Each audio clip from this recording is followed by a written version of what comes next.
அனைவருக்கும் வணக்கம். 6ஆம் வகுப்பு இயல் 2. இன்னைக்கு காலையில் நம்ம படித்தோம். இயல் 2ல் 2 செயல்கள் பற்றி படித்தோம்.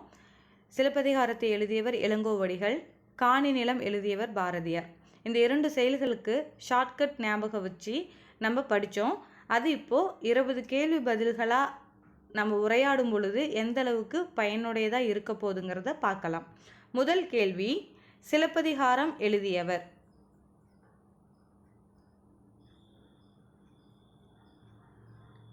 பதில் ஆப்ஷன் சி, இளங்கோவடிகள். சிலப்பதிகாரம் எழுதியவர் ஆப்ஷன் சி, இளங்கோவடிகள். இரட்டை காப்பியங்களில் ஒன்று ஆப்ஷன்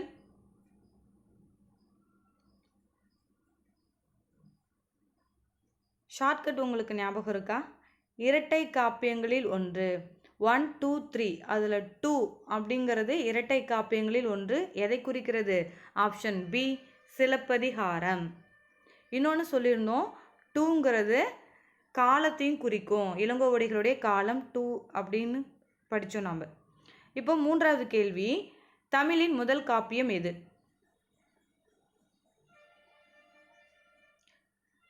ஆப்ஷன் சி, சிலப்பதிகாரம். இதுக்கு நம்ம சொன்ன ஷார்ட்கட் என்ன? 1 2 3ல் 1, முதல் காப்பியம் சிலப்பதிகாரம். இளங்கோவடிகளின் நூற்றாண்டு, இதுக்கும் இளங்கோவடிகளின் நூற்றாண்டு, இதுக்கும் அதே ஷார்ட்கட் தான், கிபி 2. பொற்கோட்டு பிரித்து எழுதுக.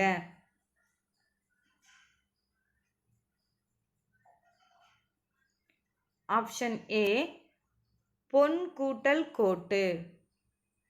பொற்கோட்டு பிரித்து எழுதுக. ஆப்ஷன் ஏ, பொன் கூட்டல் கோட்டு. 6வது கேள்வி, கொங்கு கூட்டல் அலர் சேர்த்து எழுதுக.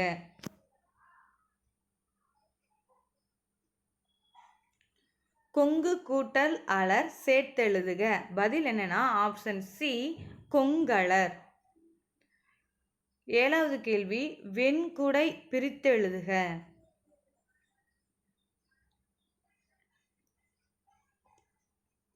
ஏழாவது கேள்வி, வெண்குடை பிரித்தெழுதுக. இதற்கு பதில் ஆப்ஷன் ஏ, வெண்மை கூட்டல் குடை.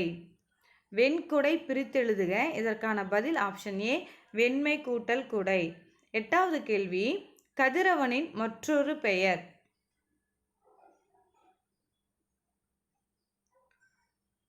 இதற்கு பதில் ஆப்ஷன் பி, ஞாயிறு. கதிரவனின் மற்றொரு பெயர், அதற்கான பதில் ஆப்ஷன் பி, ஞாயிறு.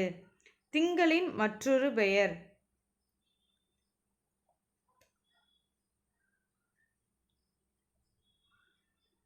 திங்களின் மற்றொரு பெயர், இதற்கான பதில் ஆப்ஷன் டி, அனைத்தும். ஏன்னா திங்களை நிலான்னு சொல்லலாம், சந்திரன்னு சொல்லலாம், மதின்னு சொல்லலாம். ஆக அதற்கான பதில் என்னன்னா அனைத்தும். 10வது கேள்வி, குடிமக்கள் காப்பியம் என அழைக்கப்படுவது எது?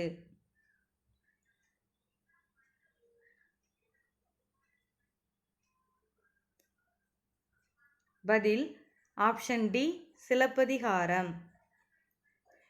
ஏன் சிலப்பதிகாரத்தை குடிமக்கள் காப்பியம்னு சொல்கிறோன்னா, சிலப்பதிகாரத்தில் சேர சோழ பாண்டிய மன்னர்கள் பற்றி சொல்லியிருப்பாங்க, வணிகரை பற்றி சொல்லியிருப்பாங்க, துறவிகள் பற்றி சொல்லியிருப்பாங்க, சாதாரண மக்களை பற்றியும் சொல்லியிருப்பாங்க. அதனாலேயே இது குடிமக்கள் காப்பியம் அப்படின்னு அழைக்கப்படுகிறது.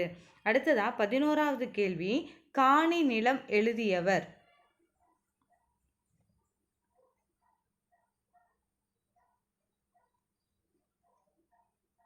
இதற்கான பதில் ஆப்ஷன் ஏ, பாரதியார். காணி நிலம் எழுதியவர், இதற்கான பதில் ஆப்ஷன் ஏ, பாரதியார். பாரதியாரின் இயற்பெயர்.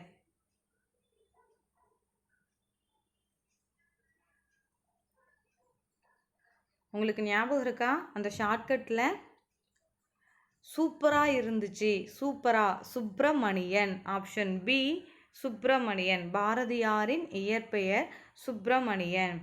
13வது கேள்வி, பாரதி என்னும் பட்டம் வழங்கிய மன்னன் யார்?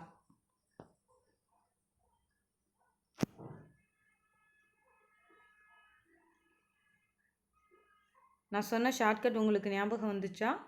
எட்டயபுர அரசவையில் பார்ட்டி ஒன்று நடந்தது. அப்போது எட்டயபுர மன்னன் பாரதியாருக்கு பாரதி எனும் பட்டம் வழங்கினார். அப்போ 13வது கேள்வி, பாரதி என்னும் பட்டம் வழங்கிய மன்னன் யார்? ஆப்ஷன் ஏ, எட்டயபுர மன்னன். 20ஆம் நூற்றாண்டின் இணையற்ற கவிஞர் யார்?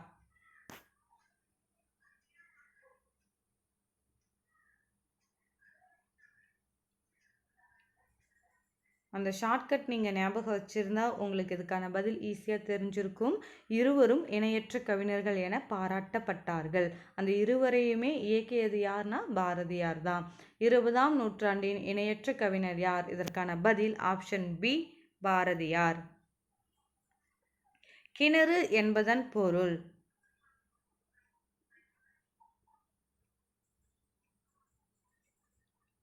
ஆப்ஷன் ஏ, கேணி. கிணறு, கேணி. நன்மாடங்கள் பிரித்து எழுதுக.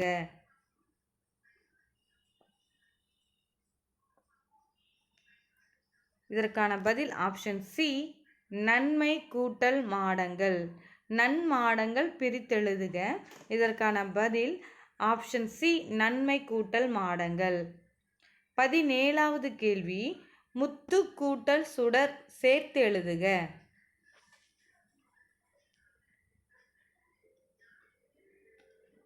முத்து கூட்டல் சுடர் சேர்த்து எழுதுக. இதுக்கான பதில் என்னன்னா முத்துச்சுடர். இச்சு வரணும். Option B, முத்துச்சுடர்.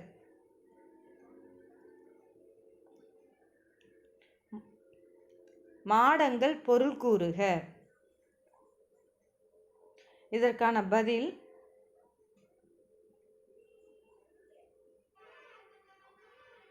அடுக்குகள். ஆப்ஷன் ஏ, அடுக்குகள்.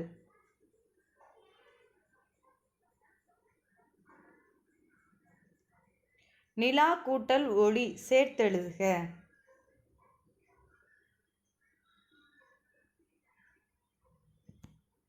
இதற்கான பதில் ஆப்ஷன் சி, நிலா ஒளி.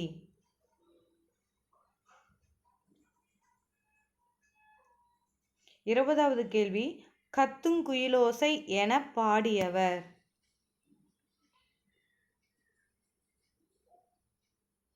ஷார்ட்கட்லேயே நம்ம பார்த்தோம் இல்லையா, குயில் பாட்டு. அப்போ குயில்னு வந்தால் இவராக தான் இருக்கும். கத்தும் குயிலோசை என பாடியவர் யாருன்னா பாரதியார். அவ்வளோதாங்க. இயல் 2ல் சிலப்பதிகாரம் இளங்கோவடிகள், காணி நிலம் பாரதியார், இந்த 2 செய்யுள்களில் 20 கேள்வி பதில்கள் நாம் படிச்சிட்டோம். இதை திரும்பவும் நீங்கள் கேட்டு பாருங்கள். ஷார்ட்கட் மட்டும் நீங்கள் ஞாபகம் வச்சு பாருங்கள். கண்டிப்பாக உங்களுக்கு இது பயனளிக்கும். அனைவருக்கும் நன்றி. இயல் 2ல் இருக்கிற உரைநடையும் இலக்கணமும் அடுத்த வகுப்பில் பார்க்கலாம். நன்றி.